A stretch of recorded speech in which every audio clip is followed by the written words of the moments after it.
Buenos días con todos, colegas. Mi nombre es Guadalupe Longobardi Vázquez. Soy residente de tercer año de la especialidad de Medicina de Emergencias y Desastres por la Universidad Nacional Mayor de San Marcos, con sede el Hospital Nacional Arzobispo Loaiza en Lima. El tema que les quiero compartir el día de hoy es titulado como secuencia rápida de intubación.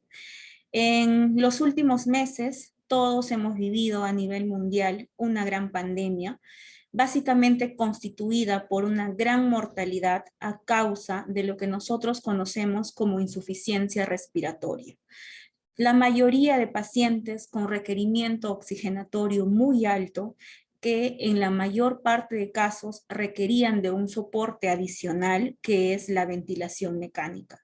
Si nosotros como profesionales médicos estamos en la capacidad de poder realizar una intubación orotraqueal exitosa, podemos salvar muchas vidas de nuestros pacientes. Pero para poder realizar una intubación exitosa es necesario que tengamos los conceptos claros de cómo se realiza una intubación orotraqueal. En este caso, les voy a compartir un tipo de intubación orotraqueal que es conocida como la secuencia rápida de intubación. ¿Cómo se define la secuencia rápida de intubación? Básicamente es algo que requiere la preoxigenación de un paciente. ¿Para qué nosotros preoxigenamos a un paciente? Para poder lograr que este paciente tenga un periodo de apnea segura, un periodo de desaturación que no implique riesgo de encefalopatía por hipoxia o hipoperfusión por hipoxia.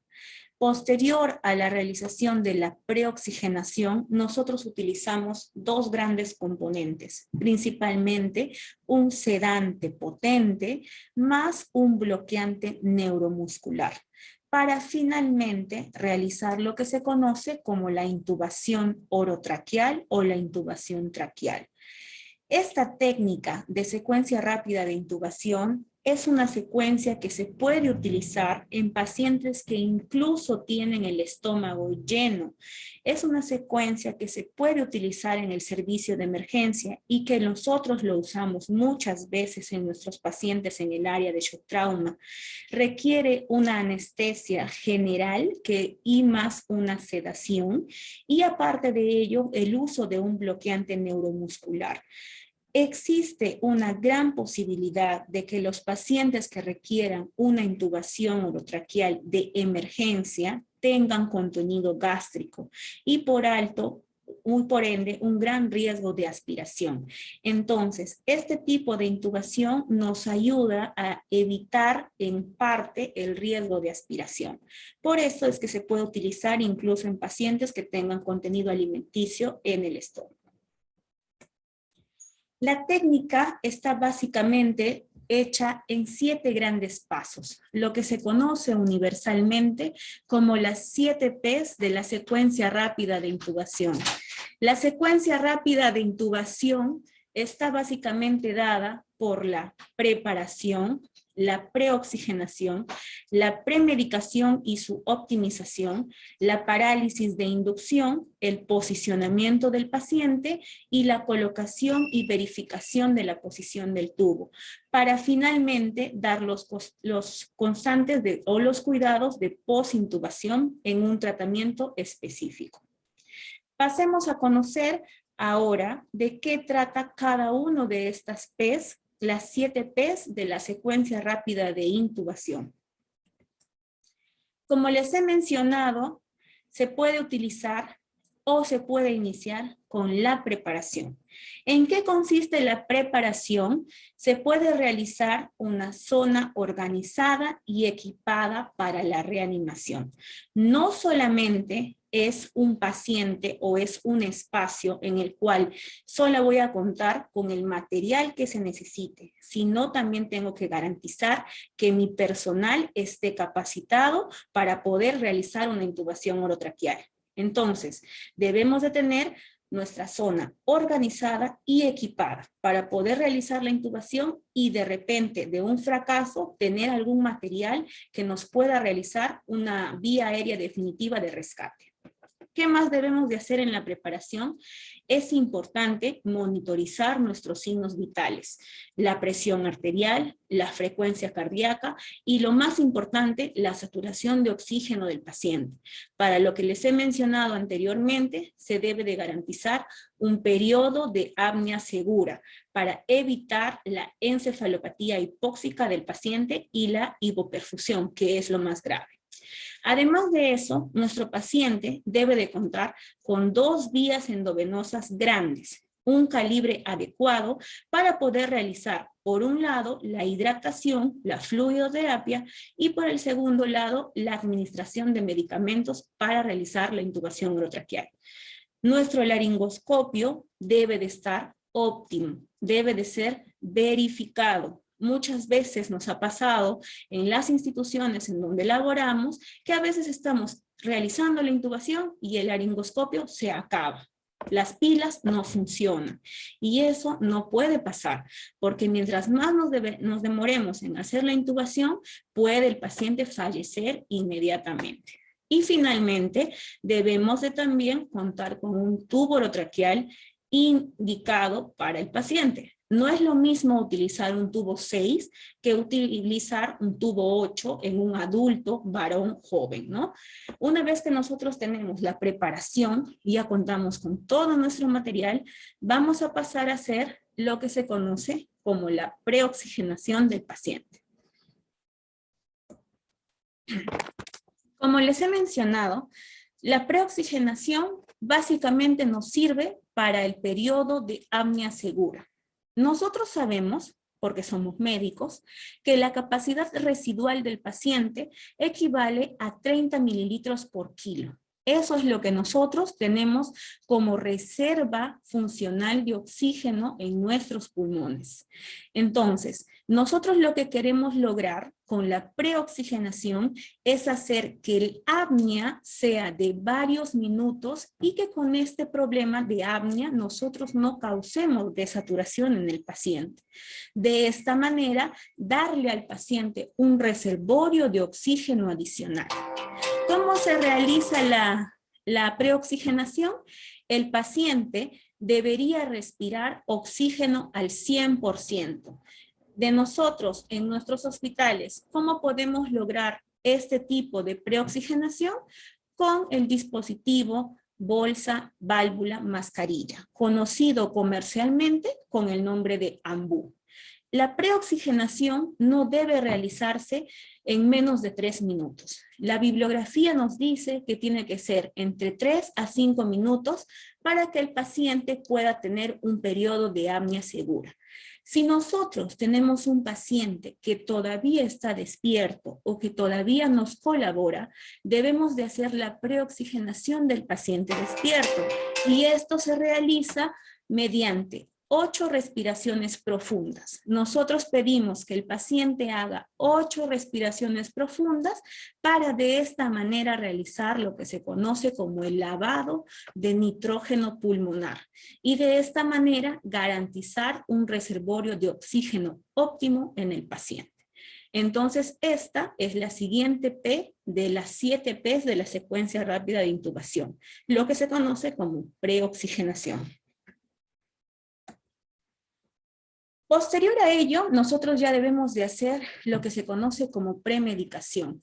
Para realizar la premedicación, nosotros tenemos que hacer 2 grandes cosas. Primero, administrar analgesia y posterior a ello, utilizar un potente sedante.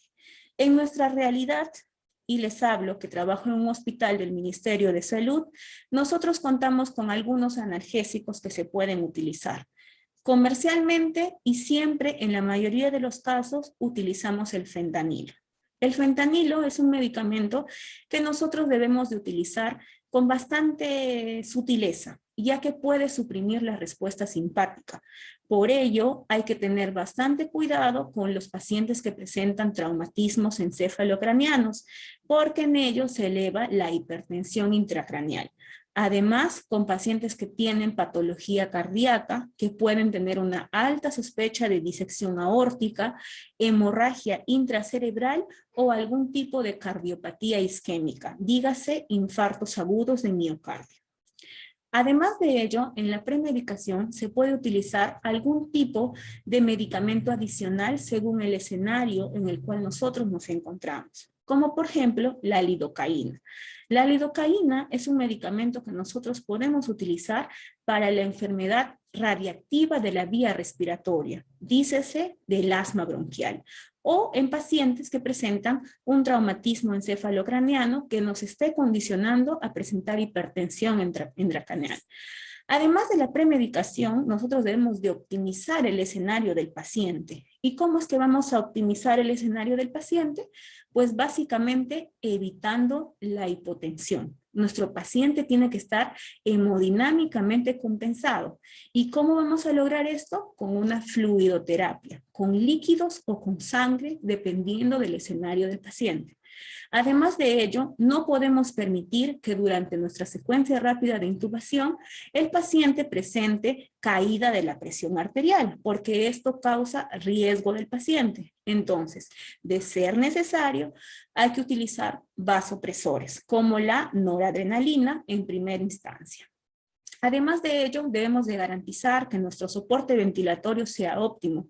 Si nosotros no logramos una preoxigenación con la bolsa, válvula, mascarilla, que es lo que usualmente usamos, tenemos otro circuito de asistencia en los ventiladores mecánicos que se conoce como CPAP o BiSAP, que es la ventilación no invasiva.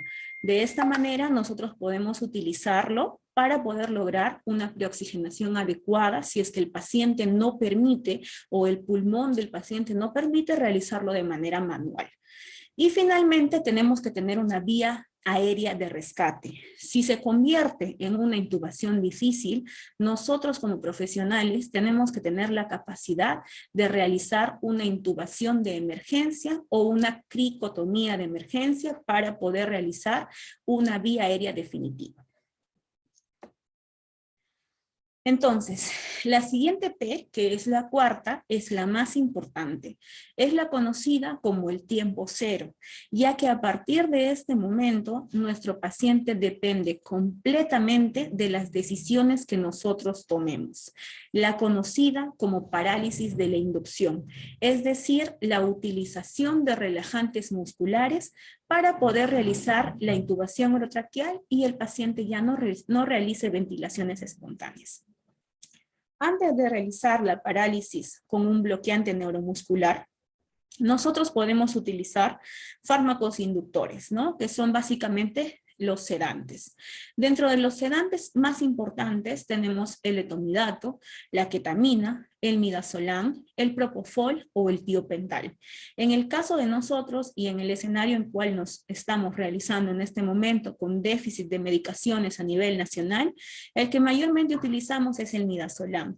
¿Es el de elección? No. El medicamento de elección para realizar un fármaco inductor de sedación es el etomidato. Lastimosamente no lo contamos en el país. Posterior a la realización o a la administración del fármaco inductor, nosotros debemos de hacer lo que se conoce como el bloqueante neuromuscular. Tenemos dos tipos de bloqueantes neuromusculares. Sabemos que tenemos los no despolarizantes y los polarizantes. Dentro de ellos, el principal o digamos, el de elección que se debería de utilizar es la succinilcolina. ¿Lo tenemos en el medio o al alcance? No. Lastimosamente no se cuenta con este medicamento, digamos, como parte del petitorio, no es algo muy usual. Entonces nosotros lo que usamos en mi hospital en su mayoría es rocuronio o becuronio, ¿no? Que son medicamentos que se pueden utilizar de manera un poco más sencilla, y en un momento de emergencia es con lo que contamos bajo disponibilidad. Bueno, luego de realizar la parálisis de la inducción, el paciente básicamente ya no respira, ¿no? Sabemos que el tiempo de acción es entre 30 a 45 segundos para que ya el paciente esté básicamente sin realizar ventilaciones espontáneas y esté bajo nuestra supervisión y bajo nuestro mando para que pueda él realizar una respiración asistida de manera eficiente. Entonces, posterior a esto, nosotros tenemos que hacer la siguiente P, que es el posicionamiento del paciente. Lo que nosotros queremos lograr en este paciente es la realización de una posición neutra. ¿Qué es una posición neutra? No es otra cosa más que poder realizar la alineación de los tres ejes, el eje bucal, el eje faríngeo y el eje laríngeo, que todos se encuentren perpendiculares entre sí, para de esta manera poder visualizar de una mejor manera las estructuras de la intubación orotraqueal, ¿no? La epiglotis, la glotis y las cuerdas vocales, ¿no? ¿Cómo debemos de realizar esto? Nos dicen que idealmente debemos de colocar la cabeza sobre una almohada, como pueden observar en la imagen. Si no contamos en ese momento con una almohada especial, podemos realizar un rodillo con una sábana, con un pedazo de tela que tengamos en disposición ahí en el momento de la intubación, para poder de esta manera hacer la flexión de la parte inferior de la columna cervical, y de esta manera lograremos que se alineen los ejes faríngeo y laríngeo. Posterior a ello, debemos hacer que la cabeza se extienda con la maniobra de extensión de la cabeza sobre la columna cervical. De esta manera vamos a lograr que no solamente el eje faríngeo y laríngeo estén perpendiculares, sino también el eje bucal. Con esto vamos a crear una apertura óptima. Esto se conoce con el nombre de esfinar, para poder realizar la intubación orotraqueal, ¿no? Con una postura óptima en donde se pueda visualizar las estructuras para poder realizar la intubación orotraqueal. Una vez que nosotros hemos realizado la apertura de la cavidad oral para poder realizar la intubación orotraqueal, nosotros debemos de realizar y ver la colocación y verificación del tubo, ¿no? Nos dicen que al contar con relajantes musculares que nos van a realizar la parálisis de la inducción, debemos de tener en cuenta el tiempo de acción, ¿no? Se comprueba más o menos de utilizar succinilcolina unos 45 segundos para poder verificar si es que ya está óptimo el paciente para poder realizar la intubación. De utilizar rocuronio, hay que esperar todavía 60 segundos, ¿no? Una vez que esperamos este tiempo para poder verificar, hay que comprobar si la mandíbula del paciente se encuentra laxa, es decir, si ya está básicamente inconsciente, si ya se deja llevar por nosotros, si nosotros podemos realizar las maniobras sin tener ningún tipo de lucha por parte del paciente, ¿no? De ser así, vamos a poder realizar la intubación orotraqueal. Entonces, al realizar lo que hemos hecho anteriormente, que es el posicionamiento del paciente, nosotros vamos a poder visualizar la apertura glótica. Se introduce el tubo orotraqueal, se va a retirar la guía y se infla el manguito del tubo, conocido como CAF, ¿no? Entonces, realizamos la maniobra de posicionamiento del paciente, visualizamos la apertura glótica, valoramos las cuerdas vocales, si se pueden observar, no se pueden observar, introducimos el tubo orotraqueal, se retira la guía metálica y se infla el manguito del tubo, ¿no? Conocido como CAF. De esta manera se va a realizar la verificación. Es imprescindible detectar el dióxido de carbono exhalado por el paciente. Pero para esto nosotros necesitamos algo que se conoce como un capnógrafo.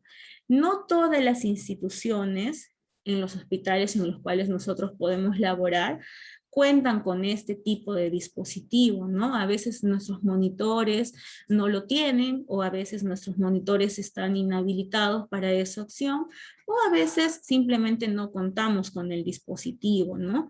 De ser de esta manera, la verificación de la colocación del tubo básicamente es visual y auditiva, ¿no? Nosotros sabemos que para poder verificar que el tubo esté bien puesto, lo que podemos hacer es ver la amplexación de la caja torácica del paciente cuando nosotros realizamos una ventilación con el ambú, ¿no?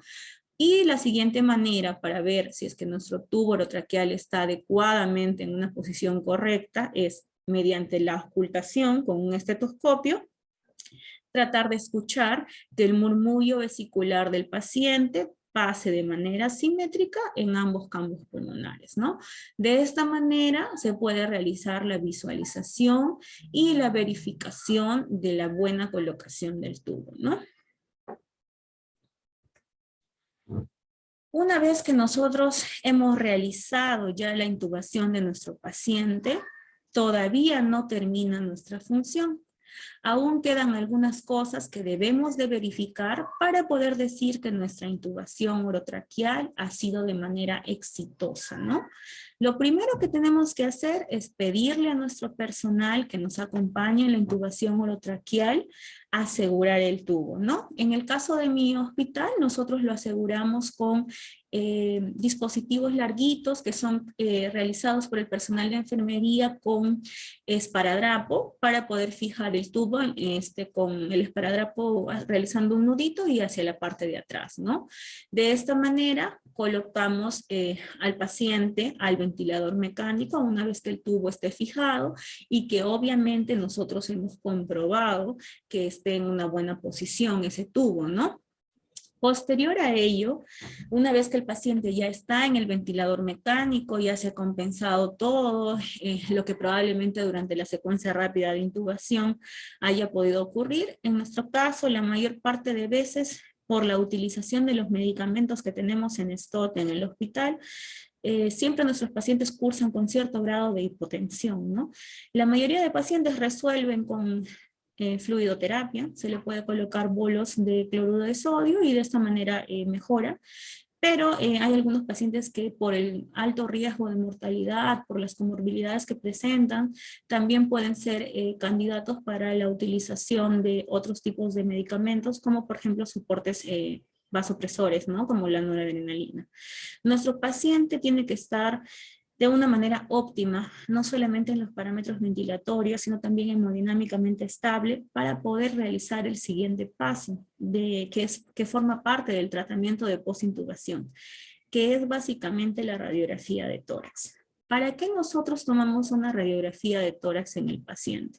La finalidad de la realización de la radiografía de tórax es básicamente la visualización del tubo. Sabemos que debe de estar entre 2 a 3 centímetros por encima de la carina para poder decir que nuestro tubo esté en una posición adecuada, ¿no?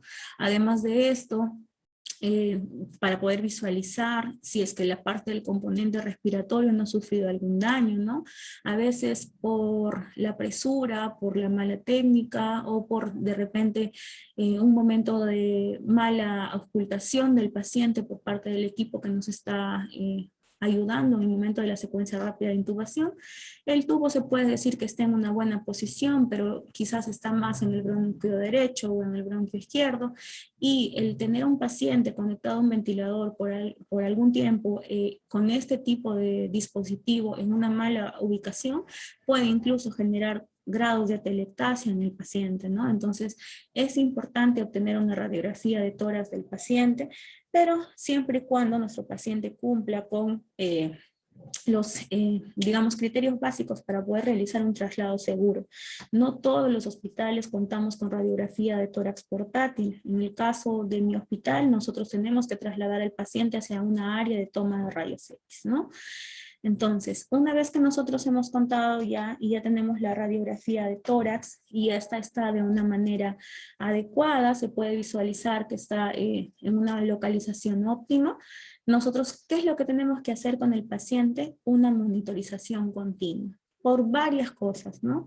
Es un paciente que ya está básicamente en nuestras manos, es un paciente que ya no tiene ningún soporte espontáneo, ¿no? Es un paciente que probablemente esté sedado de manera continua y debemos de valorar que los parámetros ventilatorios en los cuales el paciente está conectado a un ventilador mecánico nos garantice la funcionabilidad básica del paciente, ¿no? Una adecuada presión arterial, una adecuada saturación de oxígeno, un paciente que no presente taquicardia o que no presente bradicardia y todo esto para poder culminar con el paciente de una manera exitosa, ¿no? Sacarlo de repente del ventilador próximamente. Y finalmente, lo que debemos de hacer es evaluar la necesidad de una sedación continua. La intubación orotraqueal tiene ciertas indicaciones. En el caso o en el escenario que nosotros nos hemos encontrado hace algunos meses en una pandemia mundial con pacientes con insuficiencia respiratoria, básicamente la indicación de intubación orotraqueal fue una falla en la oxigenación-ventilación. Pero no siempre es así. A veces la intubación orotraqueal es para tratar de proteger la vía aérea del paciente. Un paciente que tiene un traumatismo encefalocraniano grave o moderado, un paciente que tiene una masa cervical que puede estar causando cierto grado de obstrucción orotraqueal, también puede ser candidato para una intubación orotraqueal. No necesariamente con una secuencia rápida de intubación, existen otras técnicas para realizar intubaciones orotraqueales en ciertas indicaciones médicas, pero es importante valorar siempre si es que el paciente va a requerir o no va a requerir una sedación continua, ¿no? Entonces, hablando finalmente como conclusión de las 7 P's, es importante conocer los tiempos en los cuales nosotros nos podemos demorar para poder realizar cada uno de las P's, ¿no? Como ya lo podemos ver en la diapositiva, la parte de la preparación, que es básicamente disponer todo el equipo necesario, los medicamentos, el personal médico, el personal de enfermería, el personal técnico capacitado para realizar una secuencia de intubación rápida, debemos de estar todos listos. Este tiempo no puede ser menos de 10 minutos, porque nosotros tenemos que garantizar de que todo esté en óptimas condiciones, no solamente en la capacidad del médico, sino también medicamentos, sondas de aspiraciones, el ambú, la bolsa, válvula, mascarilla, el personal técnico que nos haya garantizado que la parte de aspiración de secreciones esté de manera óptima.